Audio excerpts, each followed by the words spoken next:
Être bilingue, c'est une chose. Être en mesure de passer indifféremment d'un langage à l'autre en plein milieu d'une phrase puis de changer sans effort, ça, c'est avoir une grande flexibilité intellectuelle en plus d'être bilingue. Quand on travaille avec des flashcards ou qu'on travaille en révision de matière, souvent, on va prendre une matière donnée puis on va juste réviser cette matière-là. Ce n'est pas nécessairement la meilleure façon de fonctionner parce que il faut vraiment être dans le contexte de la matière pour pouvoir aller rechercher l'information qu'on a mémorisée.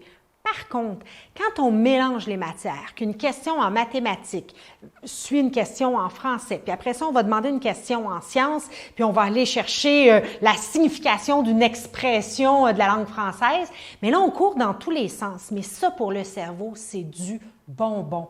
Ça fait en sorte que notre flexibilité intellectuelle augmente, mais pas juste pour ce qu'on travaille, pour l'ensemble de l'œuvre dans une journée. C'est-à-dire qu'on développe la compétence à être capable de sauter d'un sujet à un autre, de trouver l'information dans un sens, dans l'autre, de l'autre côté, et ça fait en sorte que peu importe dans la vie, quand je vais avoir besoin d'une information, je vais être capable d'aller la chercher, nonobstant le contexte dans lequel je suis. Et pour arriver à faire ça, il faut se pratiquer. Et quand on utilise des flashcards et qu'on mélange les matières, c'est exactement ça qu'on fait. Non seulement on est en train d'apprendre, mais en plus, on est en train de développer une flexibilité intellectuelle extraordinaire, puis la capacité de se remémorer les informations, peu importe le contexte.